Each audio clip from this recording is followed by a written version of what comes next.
Shri T.K.S. Govan.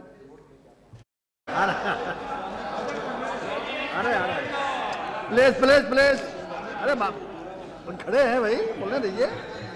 अरे वो खड़े हैं, बोलने दीजिए ना आप लोग। Deputy Speaker, sir, when Her Excellency delivered हो गया, बैठ जाइए ना। हर चीज का जवाब देना जरूरी है क्या? हर चीज का जवाब देना जरूरी है क्या? Deputy Speaker, sir, Yes. when Her Excellency delivered her address, most of the honorable members were seen clapping their hands or thumping their desks. But we had to be silent spectators, watching many jubilant faces with our tight faces. Most of the people from Tamil Nadu, MPs from Tamil Nadu,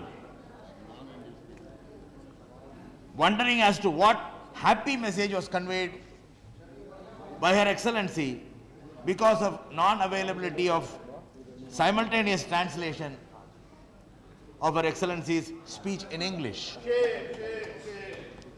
Sir, Her Excellency's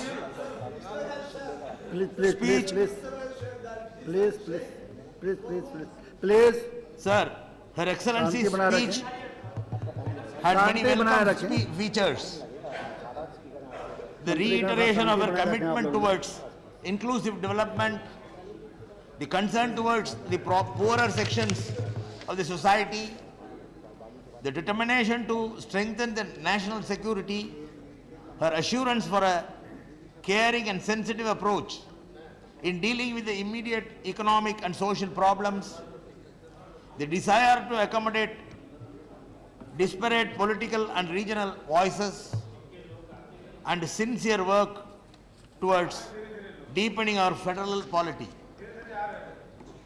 Her Excellency's speech also outlines the steps taken by the government to help the farming community, which was facing great difficulties because of severe drought situation.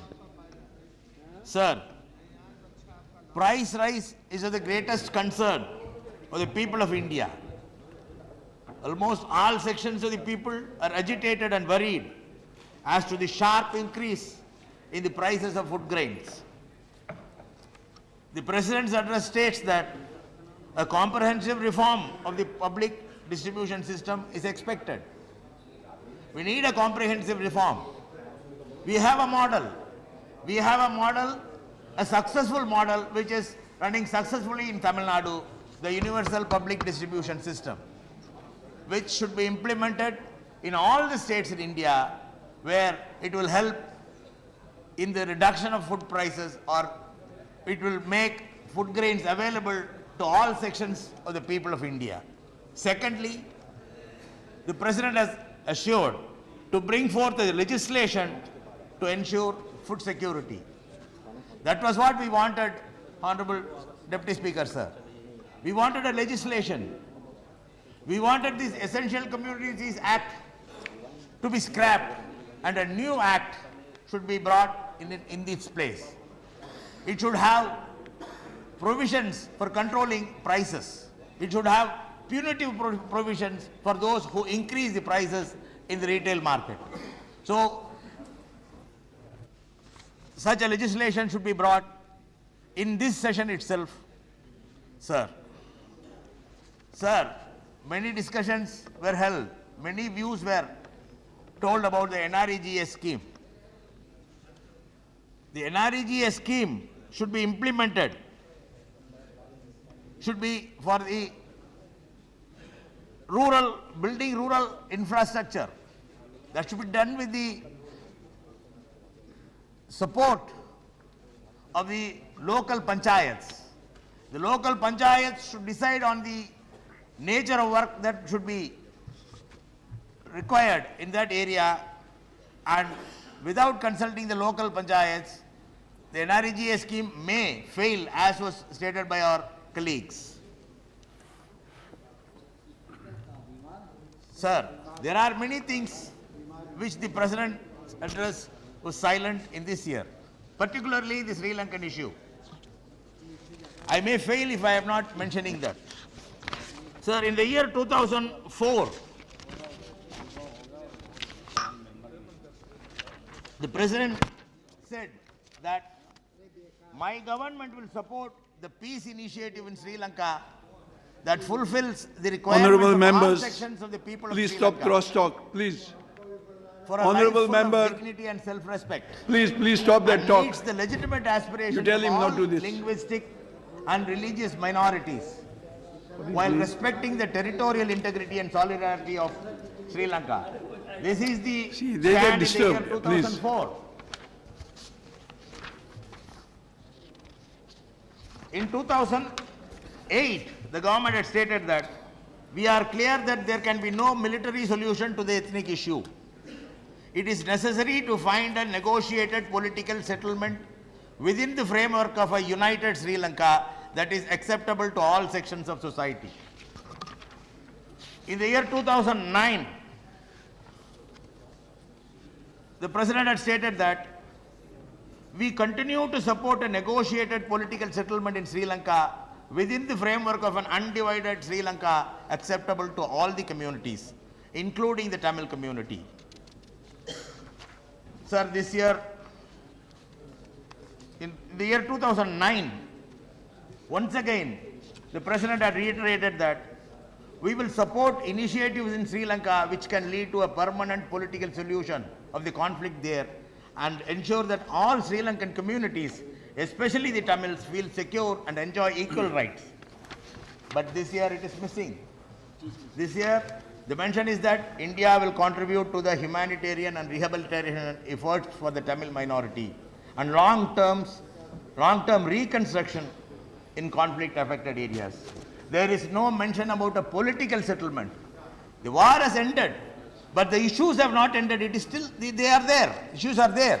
So I request the government to impress upon the Sri Lankan government to come for a negotiated settlement, giving a political settlement, giving fuller rights to the Tamils living in that island, and I wish the government will take note of this. Secondly, sir, our DMK party's General Council has passed many resolutions. One of the important resolution is that regarding the education bill which is proposed by the government. Sir, the government is planning to bring in a legislation bill called the National Commission for Higher Education and Research in the place of substituting the existing UGC and the AICTE. Sir, it is not possible to implement uniform system of education that is being proposed in this legislation. Social justice may not find a place in this legislation. The DMK party, which gives 69% to the backward class communities in our state and 22% to the scheduled caste and scheduled tribes, oppose this legislation. We want the existing system to prevail because this bill says that the entrance examination, uniform entrance examination will be held throughout India. Sir, the state of Tamil Nadu has dispensed with the method of entrance examination, but this bill will trespass into the rights of the states. So we oppose this bill, sir.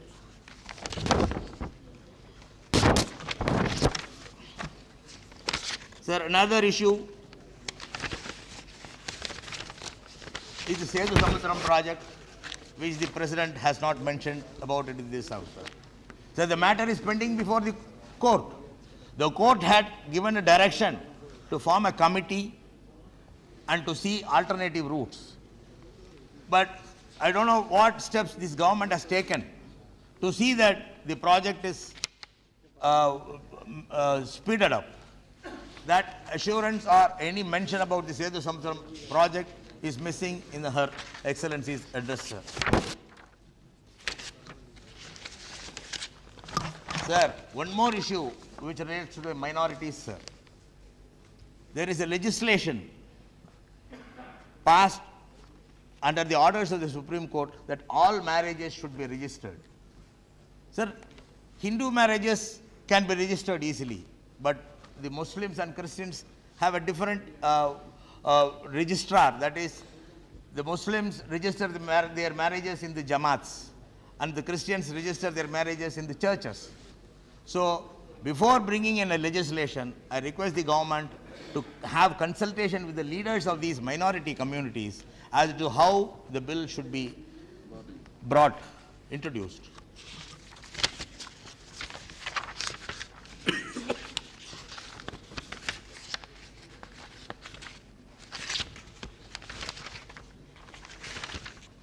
So these are the issues which the government should take note of, sir.